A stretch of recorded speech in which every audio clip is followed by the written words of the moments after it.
আপনারা দুজনেই কেন বলুন তো আমার কথা শুনছেন না?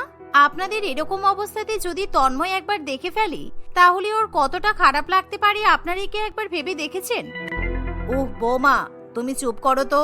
তুমি সরল সাদাসিধে বলে কি আমরাও তোমার মতো সরল সাদাসিধে হব?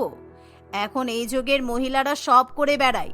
তাছাড়া আমাদের বয়সটা কতই বা হয়েছে, আমরা এখন এসব ছোট ছোট জামা কাপড় পরছি বলে তোমার খারাপ লাগবে কেন? হ্যাঁ বৌমা, তুমি কিন্তু এটা একদমই ঠিক করছো না। দেখো, আমাদের বেলায় তো এসব কিছু ছিল না, আর তোমাদের সময়ে জীবনে আনন্দ করার মতো অনেক কিছু আছে। নাইট ক্লাব, ডিস্কো, পাব, অনেক কিছু। তার উপর ছোট ছোট মডার্ন ড্রেস। এসব যদি আমাদের বেলাতে থাকতো তাহলে আমরা লাইফটা কতটা এনজয় করতে পারতাম। হে ঈশ্বর, আমি কোন দুই শাশুড়ির পাল্লাই পড়লাম? এত নির্লজ্জ শাশুড়ি আমার বাড়ির লোকেরা যদি একবার দেখে তাহলে আমাকে কতটা খারাপ ভাববে। আমার এই দুই শাশুড়ির জন্য আমাকে কত কথা শুনতে হয়। যাক বাবা, আমার দুই শ্বশুরমশাই মারা গিয়ে খুব ভালো কাজ করেছে। তা না হলে এখন নিজেদের স্ত্রীদেরকে এরকম অবস্থায় দেখে ওনাদের হার্ট অ্যাটাক করতো। তুলিকা মনে মনে এভাবেই নানান ভাবনা চিন্তা করতে থাকে। তুলিকা সবসময় তার দুই শাশুড়ি মাকে বোঝানোর চেষ্টা করলেও তার দুই শাশুড়ি মা কখনো কোনো কিছু শুনতে চায় না। তারা একেবারে নিজেদের মতো করে দিন কাটায়। আসলে তুলিকা তার স্বামী তন্ময় এবং দুই শাশুড়ি অন্বেষা দেবী এবং কৌশানী দেবীর সঙ্গে শহরে বাস করে। আর তুলিকার দুই শাশুড়ি কৌশানী দেবী এবং অন্বেষা দেবী একে অপরের বোন ছিল। আসলে কৌশানী দেবীর স্বামী বা সন্তান কেউই ছিল না। বিয়ের কয়েক মাস পরেই তার স্বামী মারা যায়। তাই তখন থেকেই কৌশানী দেবী তার ছোট বোন অন্বেষা দেবীর কাছেই থাকে। তাই সেই হিসেবে এখন তুলিকা তার দুই শাশুড়ির সঙ্গে সংসার করে। এভাবেই দিন কাটতে থাকে। একদিন, মা, আপনারা দুজনে কোথায়? আসুন ব্রেকফাস্ট করে নিন। আমি আপনাদের জন্য আলুর পরোটা, চা বানিয়েছি, তাড়াতাড়ি চলে আসুন। তুলিকার ডাক শুনে অন্বেষা দেবী এবং কৌশানী দেবী দুজনেই খাবার টেবিলে এসে হাজির হয়। আর তারা দেখতে পায় যে সেখানে তন্ময়ও খাবার খাওয়ার জন্য বসে আছে। যার ফলে তখনই তারা দুজনে নিজেদের জামা কাপড় চেঞ্জ করে একেবারে শাড়ি পরে সংস্কারী সেজে তন্ময়ের সামনে চলে আসে। মা, মাসি, তোমরা এটা কি করছিলে? এগুলো কাদের ড্রেস? আমি যতদূর জানি তুলিকা তো এত ছোট ছোট ড্রেস পরে না। তাহলে তোমরা এই ড্রেসগুলো কোথা থেকে পেলে? সত্যি করে বলো তো, কার বাড়ি থেকে চুরি করে নিয়ে এসেছো এগুলো? আরে খোকা, শোন, ওসব বাদ দে। আসলে বৌমাকে একটু মডার্ন সাজানোর জন্য আমরা দুজনে মিলে বৌমার জন্য কিছু ড্রেস কিনে এনেছিলাম।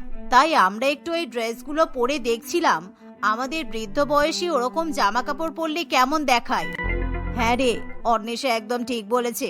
তন্ময়, তুই প্লিজ কিছু মনে করিস না, কেমন? আসলে তুই তো জানিস এখানকার লোকেরা কতটা মডার্ন, আর বৌমাকে দেখে সবাই কিন্তু গন্ড মূর্খ বলে। আমাদের যেটা শুনতে খুবই খারাপ লাগে। তাই আমরা ভেবেছি বৌমাকে এবার আমরা একটু মডার্ন করে তুলবো। মা, তোমরা কি যে বলো না, সত্যি। তাছাড়া দেখো, তুলিকা যেমনই তেমনই ওকে আমার ভালো লাগে। আর তাছাড়া মডার্ন মেয়েদের মতো না হয় ভালো। মডার্ন মেয়েরা তো সবসময় নাইট ক্লাবে যায়, ডিস্কোতে যায়, ছোট ছোট ড্রেস পরে, ড্রিঙ্ক করে ঘুরে বেড়ায়। কিন্তু আমার তুলিকা একদমই ওই রকম নয়। তাই ওকে আমার অনেক ভালো লাগে। তাই দয়া করে ওকে ওই রকম ভাবে জ্বালিও না। আরে না না খোকা, আমরা কেন ওরকম বানাতে যাব? আমাদের বাড়ির বৌমাকে আমরা কি ড্রিঙ্ক করাতে পারি বলতো? তাছাড়া আমরা তো নিজেরাও ওরকম নই। তাহলে বৌমাকে শুধু শুধু এসব আজে বাজে জিনিস কেন শেখাতে যাব? আমরা শুধু বৌমাকে একটু মডার্ন সাজানোর চেষ্টা করছিলাম। তুই কিছু মনে করিস না। নে বাবা, খাবারটা খেয়ে নে, তারপর অফিসে চলে যা। এভাবেই কৌশানী দেবী এবং অন্বেষা দেবী তন্ময়কে ভুলভাল বুঝিয়ে দেয়। আর কিছুক্ষণের মধ্যেই তন্ময় খাওয়া শেষ করে অফিসের জন্য বেরিয়ে যায়। তন্ময় বাড়ি থেকে চলে যাওয়ার পরেই তুলিকার দুই শাশুড়ি মা শান্তির নিঃশ্বাস ফেলে। কারণ তারা ভেবেছিল আজকে হয়তো তন্ময়ের কাছে তারা ধরা পড়ে যাবে। কিন্তু খুব চালাকি করে তারা নিজেদেরকে রক্ষা করে। আপনারা কেন শুধু শুধু মিথ্যা কথা বললেন বলুন তো? আপনারা যে এই বয়সে এতটা মিথ্যা কথা বলতে পারেন, আমি তো দেখে অবাক হয়ে যাচ্ছি। আমার তো মিথ্যা কথা বলতেই ভয় করে। তন্ময়কে আমি কখনো কোনো মিথ্যা কথা বলতে পারি না। কিন্তু আপনারা যতই সত্যি কথা ঢাকা চাপা দেওয়ার চেষ্টা করুন না কেন, একদিন কিন্তু আপনাদের এই নির্লজ্জগিরি তন্ময়ের সামনে চলেই আসবে। তখন আপনারা বুঝতে পারবেন কেমন লাগে। উফ, চুপ করো তো। আমাদেরকে অত জ্ঞান দিতে হবে না, বুঝলে? আমরা ঠিক বুঝে নেব। আর শোনো, তন্ময় আমাদেরকে কিছুই বলবে না। কারণ তন্ময়ও মডার্ন মেয়েদেরকে পছন্দ করে। ও তোমার মতো গন্ডমূর্খ মেয়েকে পছন্দ করে না। সেটা আমরাও বুঝি, কারণ বিয়ের আগে তন্ময় কিন্তু মডার্ন মেয়েদেরকে দেখে খুবই খুশি হতো। আপনারা মনে হচ্ছে তন্ময়ের ব্যাপারে কিছুই জানেন না। আসলে একটু আগেই তন্ময় বলে গেল ওসব মডার্ন মেয়েদের তন্ময় পছন্দ করে না, তন্ময় শুধুমাত্র আমাকেই পছন্দ করে। তাই আমাকে এসব ভুলভাল মিথ্যা কথা বলে কোনো লাভ নেই। দুপুরবেলা কি খাবেন আর রাত্রিবেলা কি খাবেন আমাকে বলে দিন, তাহলে আমি আপনাদের জন্য সেই মতো খাবার রান্না করব। কারণ আপনারা তো আবার মডার্ন খাবার খান, শাকসবজি তো আপনাদের মুখে ওঠে না আপনাদের জন্য, তাই প্রত্যেক দিন আমাকে আলাদা করে রান্না করতে হয়।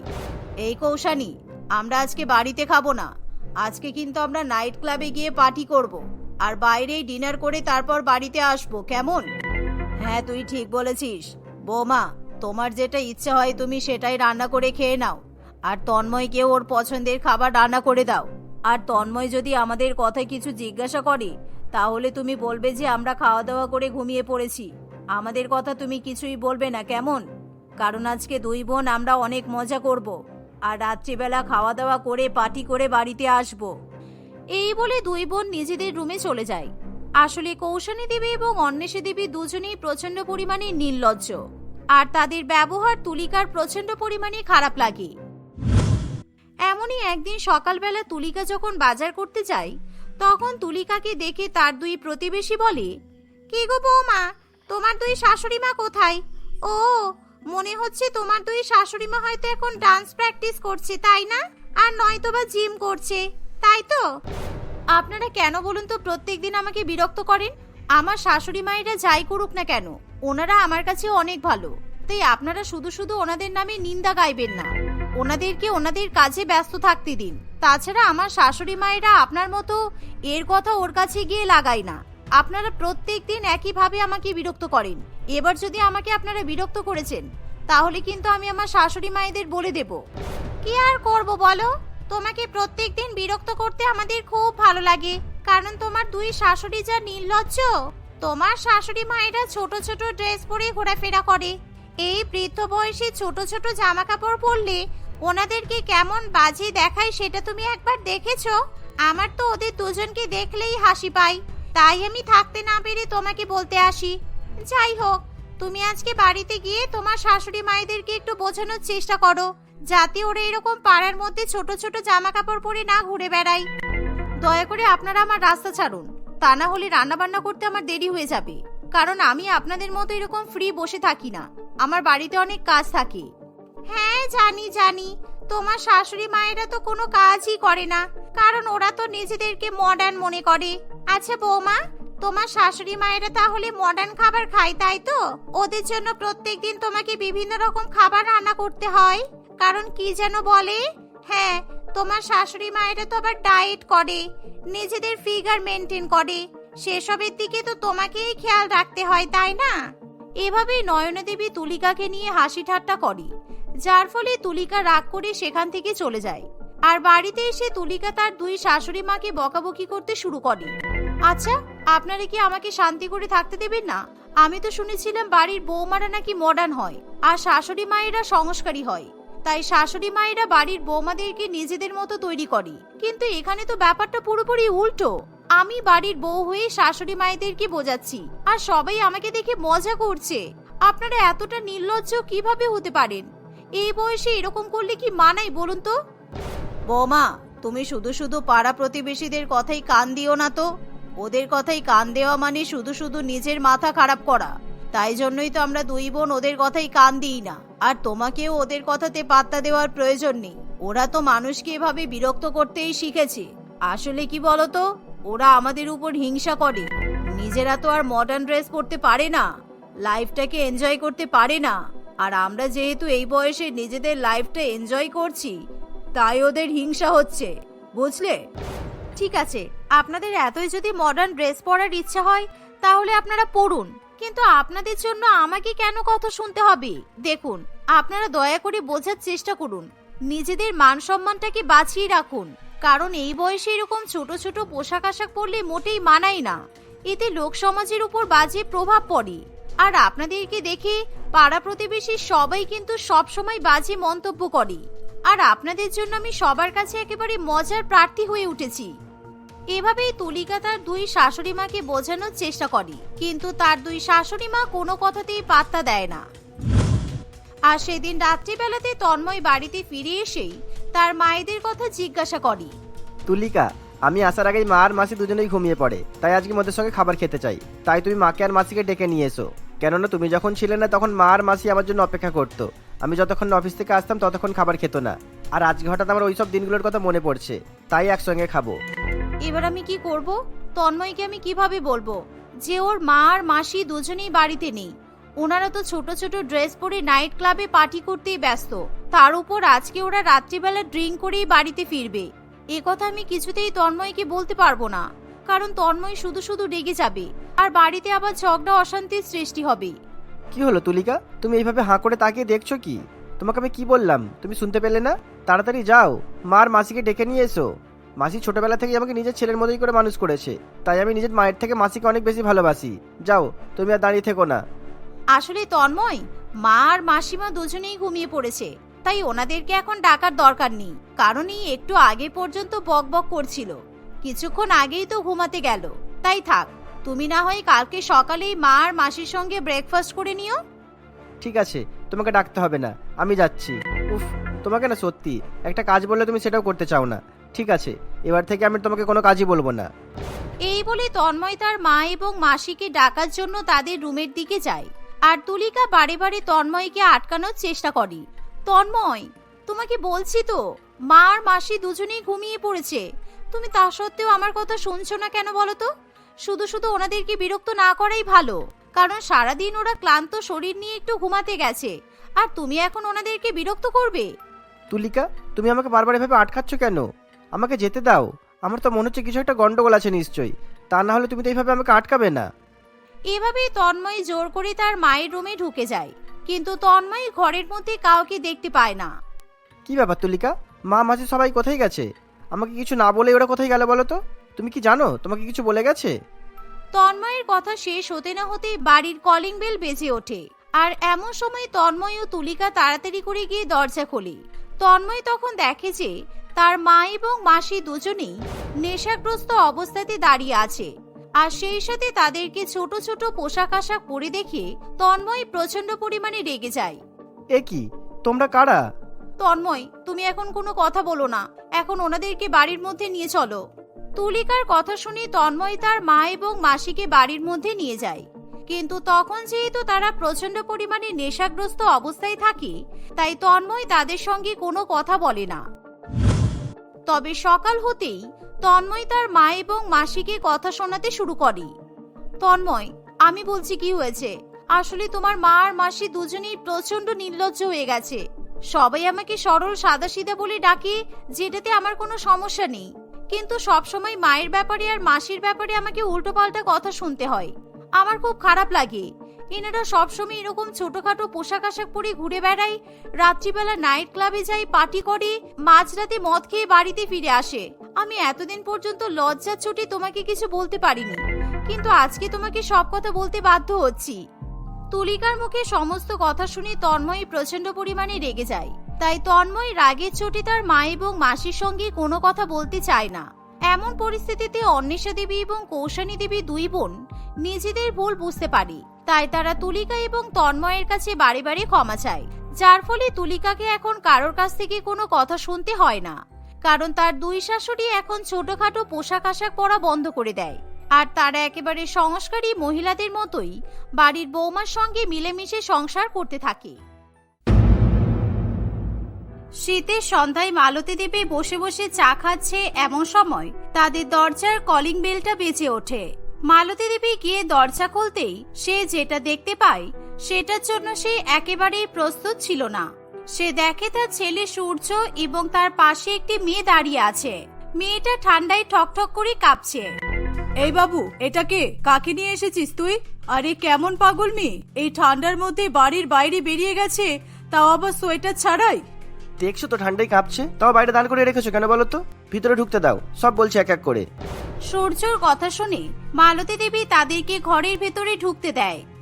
এটা তোমার বউ মামা, ওর নাম আলো। আমরা আজই কোর্ট ম্যারেজ করে বিয়ে করেছি, আর ও খুব সাধারণ বাড়ির জামা পরেই বেরিয়ে এসেছে, তাই ওর গায়ে সোয়েটার নেই। তোমার একটা ভালো সোয়েটার ওকে পরতে দাও তো, বেচারা খুব কষ্ট পাচ্ছে।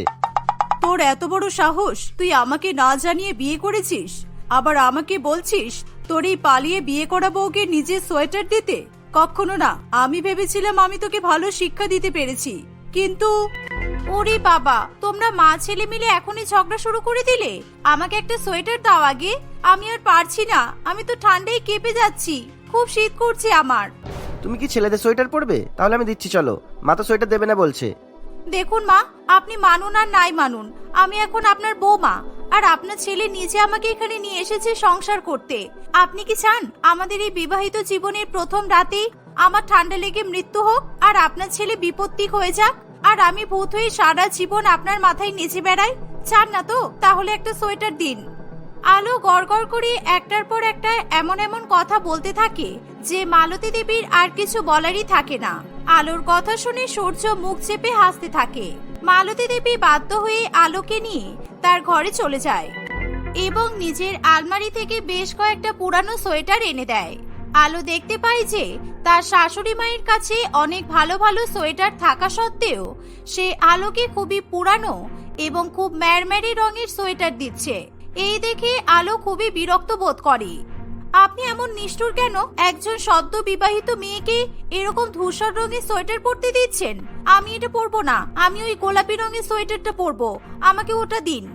তুমি যদি বাড়িতে লাখ লাখ টাকা যৌতুক নিয়ে আসতে, তাহলেও আমি তোমাকে ওই সোয়েটারটাতে হাত দিতে দিতাম না। আর তুমি এরকম ভাবে আমার ছেলের মাথা খেয়ে ওকে বদবুদ্ধি দিয়ে বিয়ে করলে, খালি হাতে আমার বাড়িতে এসে আমার পছন্দের সোয়েটার আমার থেকে চাইছো আবার? সূর্য, আমি ওই গোলাপি রঙের সোয়েটারটাই পরবো, ওটা না দিলে আমি ঠান্ডায় কাঁপতে কাঁপতে মরে যাব, কিন্তু আমি সোয়েটার পরবো না, এই আমি বলে দিলাম। হ্যাঁ। কিরকম নির্লজ্জ মেয়ে গো তুমি! এভাবে শাশুড়ির সঙ্গে কেউ কথা বলে? আমার বাড়িতে এসে তোমার 1 ঘন্টাও হয়নি, আর এরই মধ্যে তুমি আমাকে বুঝিয়ে দিয়েছো যে তুমি আমার জীবনটা কেমন ছালাফালা করতে চলেছো। আমি কিছুতেই ওটা দেব না, এই আমি বলে দিলাম। আর এই সোয়েটারটা না পাওয়া পর্যন্ত আমি এখানেই দাঁড়িয়ে থাকবো। হয় আমি ওই সোয়েটারটা পরে ঘর থেকে বেরোবো, আর না হলে ঠান্ডায় সারা রাত কেঁপে কেঁপে মরে যাবো। শুধু শুধু একটা সোয়েটার নিয়ে এত ঝামেলা করো না। আমি তোমাকে কালকে একটা নতুন আর এর থেকেও ভালো সোয়েটার এনে দেবো, কথা দিচ্ছি। মাকে তো কখনো বলিসনি ভালো সোয়েটার এনে দিবি? বউ একদিন বাড়িতে আসতে না আসতেই এভাবে ভোল পাল্টে দিলি। তার মানে এতদিন আমার এত কষ্ট করে তোকে মানুষ করাটা বিফলে গেল? বিয়ে করে বউ আনার সাথে সাথেই বাড়িতে এরকম অশান্তি শুরু হবে সূর্য ভাবতে পারেনি। আর এসব সহ্য করতে না পেরে সে রাগে গটমট করতে করতে নিজের ঘরে চলে যায়। তার পেছন পেছন আলো নিজের ঘরে যায়। আলোর এতই জেদ ছিল যে সে সত্যি সত্যি সেদিন কোনো সোয়েটারই পরে না। অবশ্য কম্বল গায়ে দিলে সোয়েটারের দরকার পড়ে না। এভাবে সেই দিনটা কোনো রকমে কাটে। পরের দিন সকাল হতেই আবার সোয়েটার নিয়ে অশান্তি শুরু হয়ে যায়, কিন্তু এবার কারণটা ছিল একেবারে অন্য। এবার সত্যি সত্যি আলোর নতুন এবং সুন্দর একটা সোয়েটারের দরকার ছিল, কারণ নতুন বউকে দেখতে আসা অতিথিদের সামনে আলোকে সেজে গুজেই বসতে হবে। আমি কথা দিচ্ছি, আজ অফিস থেকে ফেরার সময় তোমার জন্য একটা খুব সুন্দর সোয়েটার নিয়ে আসবো। আজ আপাতত ঘরে যা আছে সেগুলো পরেই দিন কাটিয়ে নাও। এভাবে নিজের উপর জেদ করে সোয়েটারটা খারাপ করো না, বুঝেছো? মায়ের ঘরে যে সোয়েটারটা আছে, যেটা মা একেবারেই দিতে চাইছে না, আমার একদম অবিকল ওরকমই একটা সোয়েটার চাই। যদি ওটা আমাকে এনে দিতে পারো তবে আমি সোয়েটার পরবো, তা না হলে আমি এভাবেই থাকবো। তুমি এরকম বোকা বোকা জেদ কেন করছো? আমি তো কিছুই বুঝতে পারছি না। এরকম কেউ করে? মা কি ভাববে বলো তো? এমনিতেই মায়ের অনুমতি ছাড়া বিয়ে করে মাকে কষ্ট দিয়েছি। আমি এরকম ছোট ছোট কারণে মাকে বিরক্ত করতে চাই না। তাহলে আমাকে কথা দাও, ওটার থেকেও ভালো একটা সোয়েটার আমাকে এনে দেবে। যদি এনে দিতে পারো তবে আমি সোয়েটার পরবো, না হলে নয়। এই সামান্য সোয়েটার নিয়ে এত ছেলে মানুষই করবে যদি জানতাম, তাহলে এইভাবে ওকে পালিয়ে নিয়ে গিয়ে বিয়ে করতাম না। ওর বাবা ওকে যেখানে বিয়ে দিচ্ছিল সেখানেই বিয়ে দিলেই ভালো হতো। ধুর বাবা। এসব ভাবতে ভাবতে সূর্য সেখান থেকে চলে যায়। আরো বেশ কিছুক্ষণ এভাবে সময় কাটে। মালতী দেবী তার বৌমাকে জ্বালাবে বলে সেই গোলাপি রঙের সোয়েটারটা পরেই বাইরে আসে। আলো তার শাশুড়ি মাকে নিজের পছন্দের সোয়েটারটা পরতে দেখে প্রচন্ড পরিমাণে রেগে যায়। সে বুঝে উঠতে পারে না কিভাবে সে তার শাশুড়ি মায়ের গা থেকে সোয়েটারটা খুলে নিতে পারবে। আসলে এতদিন আলো যখন যেটা চেয়েছে সেটা শুধু একটা নয়, বরং 4-5টা করে একসঙ্গে পেয়েছে। আর শ্বশুর বাড়িতে এসে প্রথম দিনই সামান্য একটা সোয়েটার চেয়ে তাকে এত কথা শুনতে হয়েছে দেখে আলোর রাগ এবং জেদ দুটোই বেড়ে যায়। এই ঝগড়ুটে বউয়ের মুখ দেখতে আবার বাড়িতে লোকজন আসবে। আমি যদি পারতাম নিজেই সবাইকে জানিয়ে দিতাম যে এই মেয়ের জন্য কেউ যেন সময় নষ্ট না করে। আসলে আপনি ওদের সময়ের কথা ভাবছেন না, ওরা এখানে এলে ওদের আপ্যায়ন করতে আপনার টাকা খরচ হবে, আপনি সেটার কথাই ভাবছেন। কখনো না, আমি তো চাই ওরা আসুক। ওরা আসলে তবেই না আমার এই সুন্দর সোয়েটারটা দেখতে পাবে। আমি তো চাই সবাই এটা দেখুক। এরকম সুন্দর সোয়েটার খুব কম লোকের কাছেই পাওয়া যায়। সূর্য বলেছে আমার জন্য এটার থেকেও ভালো সোয়েটার এনে দেবে, আর আমি জানি খুব শিগগিরই আপনার মনের এই অহংকারটা হিংসাই তৈরি হবে, তখন আমিও দেখবো আর হাসবো। হুঁ। ও আমার ছেলে, আমি জানি ও তোমার জন্য কখনোই একটা সোয়েটার আনবে না। আনলে আমাদের দুজনের জন্যই আনবে, না হলে কারোর জন্যই আনবে না, বুঝেছো? এই কথা শুনে আলো প্রচন্ড পরিমাণে রেগে যায়। মালতী দেবী সেই সময় সোফাতে বসে চা খাচ্ছিল, আর এমন সময় আলো হঠাৎ করে আরশোলা আরশোলা বলে এমন জোরে চিৎকার করে ওঠে যে ভয় পেয়ে চমকে গিয়ে মালতী দেবীর হাতে চায়ের কাপটা পুরোটাই তার সোয়েটারের উপর উল্টে যায়। মালতী দেবীর এত পছন্দের এত সুন্দর সোয়েটারটা একেবারেই নষ্ট হয়ে যায়। এই দেখে আলো মনে মনে ভীষণ খুশি হয়। সে আর কোনো কিছু না বলেই নিজের ঘরে চলে যায়। এভাবে আরো কয়েক ঘন্টা কাটে। সূর্য অফিস থেকে কার জন্য কটা এবং কেমন সোয়েটার নিয়ে ফিরে আসবে সেটা জানার জন্য তার মা এবং স্ত্রী দুজনেই অধীর আগ্রহে অপেক্ষা করতে থাকে। সূর্য বাড়িতে এলে দুজনে মিলে তার উপর একেবারে হামলে পড়ে। মালতী দেবী নিজেই সূর্যর ব্যাগ থেকে সোয়েটার বের করে। ওয়াও, কি সুন্দর সোয়েটার! একদম অবিকল আমার পুরানো সোয়েটারটার মতো। একদম একই রকমের রং, একই রকমের ডিজাইন। সত্যি তোর মতো ছেলে পাওয়া কিন্তু ভাগ্যের ব্যাপার। থ্যাংক ইউ সূর্য। আপনি থ্যাংক ইউ বলছেন কেন? এটা তো সূর্য আমার জন্য এনেছে, তাই না সূর্য? মুখটা অমন করে রেখেছো কেন? আজ এই নিয়ে মাত্র 2 দিন আমি তোমাদের বাড়িতে এসেছি, তার মধ্যে কোনো জিনিস আমি চেয়ে পাচ্ছি না। কিন্তু এবার তুমি কি বলবে, এটা আমার নাকি তোমার মায়ের? তুমি যদি সকালবেলা আমার সোয়েটারটা নষ্ট না করতে তাহলে এটা তোমারই হতো, কিন্তু এখন যখন আমার সোয়েটারটা তোমার বদমাইশির জন্য নষ্ট হয়েই গেছে তখন আমিই এটা নেব। এটা আমার বিয়ের পরে আমার স্বামীর দেওয়া প্রথম গিফট, এটা আমি নেব। আপনারটাতে তো চায়ের দাগ লেগেছে, একটু ভালো করে ধুলেই উঠে যাবে। তুমি ভালো করেই জানো যে চায়ের দাগটা তোমার জন্যই লেগেছে, তাই বেশি কথা না বলে চুপচাপ এই সোয়েটারটা আমাকে দিয়ে দাও। তুমি কি একটাই সোয়েটার এনেছো সূর্য? তোমার মা যে বললো তুমি একটা সোয়েটার আনতেই পারো না, আনলে তুমি দুজনের জন্যই আনবে, না হলে কারোর জন্যই আনবে না। এরপরেও তুমি একটাই সোয়েটার নিয়ে এসেছো। আসলে যেই দোকানে আমি সোয়েটারটা পেয়েছিলাম সেই দোকানে একটা মাত্রই সোয়েটার ছিল, আর আমি তো জানতাম না মায়ের কাছে এরকম একটা সোয়েটার আছে, তাই তোমার জন্য নিয়ে এসেছিলাম। কিন্তু আমি তো এটা কিছুতেই দেব না। তোদের যা করার হয় তোরা করে নে। এই বলে মালতী দেবী সোয়েটারটা নিয়ে চলে যেতে যাবে, এমন সময় আলো সেই সোয়েটারটা নিয়ে টানতে থাকে। বেশ অনেকক্ষণ টানাটানি করার পর সোয়েটারটা একদম বড় এবং ঢিলা হয়ে যায়। সোয়েটারের ডিজাইনও বেশ কিছু কিছু জায়গায় একেবারে নষ্ট হয়ে যায়। এই ঘটনায় তারা দুজনেই দুজনের উপর প্রচন্ড পরিমাণে রেগে যায়। শেষ পর্যন্ত সেই সোয়েটারটা আর কারোরই পরা হয় না। পরের দিন তাদের বাড়িতে অতিথিরা নতুন বউয়ের মুখ দেখতে আসলে আলো এবং মালতী দেবী দুজনেই এই ঠান্ডার মধ্যে সোয়েটার ছাড়া তাদের সামনে চলে আসে। সারা শহর জুড়ে এরকম শীতের প্রকোপ, আর তোদেরকে দেখে মনে হচ্ছে এখানে শীত এখনো আসতেই পারেনি। সত্যি তোদের এত গরম লাগছে? এরকম বৌমা যার ভাগ্যে থাকবে তার মাথা গরম হওয়াটাই তো স্বাভাবিক। মাথা গরম থেকে আমার গাও গরম হয়ে যাচ্ছে, তাই আর সোয়েটার পরতে হচ্ছে না। আপনারাই তো বলেন কাকিমা যে শাশুড়ি মারা নাকি মায়ের মতো হয়। আপনারা আজ পর্যন্ত কোনো মাকে দেখেছেন মেয়ের সঙ্গে হিংসা করতে? তার আগে তোরা বলতো, তোরা কোনো মেয়েকে দেখেছিস মায়ের সাথে এরকম শয়তানি করতে? কাল ইচ্ছা করেও আমার সোয়েটারের উপর চা ফেলে দিয়েছে।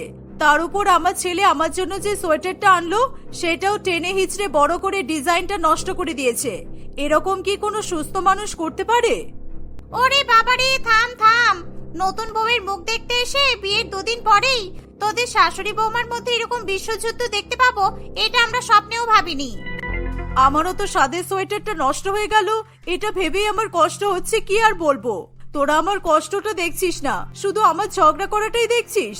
ওই সোয়েটারটা আমি কত বছর ধরে সামনে সামনে রেখেছিলাম, কখনো কাউকে পরতে দেইনি, আর এই মেয়েটা বাড়িতে এসে ওটার উপর চা ফেলে দিল।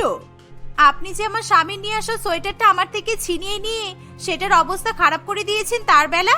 জানেন কাকিমা, আমি বাবার বাড়ি থেকে একটাও জামা আনিনি, আমার কাছে কোনো সোয়েটারও নেই, তাও মা আমাকে একটাও সোয়েটার দেয়নি। আর এত ভেবে লাভ নেই, যা হয়েছে হয়েছে। আমি তোমাদের দুজনের জন্যই সোয়েটার এনেছি। আমরা সবাই ভাবছিলাম শীতে নতুন বউয়ের মুখ দেখতে যাচ্ছি, একটা সোয়েটার না নিলে কি ভালো লাগে, তাই তোমার জন্য সোয়েটার নিলাম। তারপর আবার ভাবলাম আমাদের বান্ধবী যে ছেলে মানুষ, তাতেও যদি দেখে আমরা ওর বান্ধবী হয়ে ওকে কোনো উপহার দেইনি তাহলে হয়তো রেগে যাবে, তাই ওর জন্য একই রকমের একটা সোয়েটার এনেছি। এই বলে কুসুম দেবী তাদের হাতে সোয়েটার দুটো তুলে দেয়। তারা দুজনেই নিজেদের সোয়েটারটা পেয়ে একেবারে বাচ্চাদের মতো খুশি হয়। তারা সাথে সাথে সেই সোয়েটারগুলো পরে নেয়। সেদিন তাদের বাড়িতে বউয়ের মুখ দেখার অনুষ্ঠান খুব মজায় মজায় কাটে। সন্ধ্যাবেলা সূর্য বাড়ি ফিরে দেখে তার স্ত্রী এবং মায়ের মধ্যে বেশ ভালোই মিল হয়ে গেছে। তারা আর আগের মতো ঝগড়াও করছে না। এই দেখে সূর্য স্বস্তির নিঃশ্বাস ফেলে। সূর্য দেখে তারা দুজনেই সুন্দর সুন্দর দুটো সোয়েটারও পরে আছে। তাদেরকে জিজ্ঞাসা করে সূর্য সমস্ত কথা জানতে পারে। সে কুসুম দেবীর এই বিচক্ষণতায় বেশ খুশি হয়। অনেক গল্প হয়েছে, এবার বলো তোমার ফিরতে এত দেরি হলো কেন? কোথায় তোমার 6টায় ফিরে আসার কথা, আর এখন তো রাত 9টা বাজে। আজকে কি অফিসে একটু বেশি কাজ ছিল? না না, কয়েকটা জিনিস খুঁজতে খুঁজতে অনেকটা সময় চলে গেল, তবে খুঁজে খুঁজে আমি ঠিক জিনিসগুলোই নিয়ে এসেছি। কি এনেছিস রে খোকা? এমন কি দরকারি জিনিস যার জন্য তোকে 3 ঘন্টা খুঁজতে হলো? আমাকেও দেখা।